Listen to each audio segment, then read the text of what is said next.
Can you use value propositions for brands? One of the biggest mistakes that people make is to think that value propositions exist on the lowest level of a strategic cascade, that you only use value propositions for products. What that actually means in real terms then is when the product manager thinks, who is the target for this product? They're picking that out of the sky. And if you then said to me, what is the strategy of the brand or what is the strategy of the company?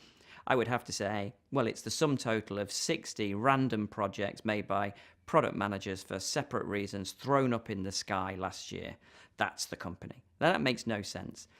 The best strategy cascades down. What should happen is there should be a value proposition for the brand, a value proposition for the overall company that says this roughly is our target and this is our insight. And then we cascade down to a business group or a business line. And within that business group, they would have a target too, but it would only be a subset of the higher level strategic brand target. And then again, we go down again to a product line and then finally to a product. So by the time a product manager is picking a target, they've got a subset of the product line, of the business group, of the brand. Their decision is easier and narrower. And therefore, that is the best way for a company to keep strategic consistency on all the product launches. And everything that the company launches, we know, is pushing the brand in the right direction.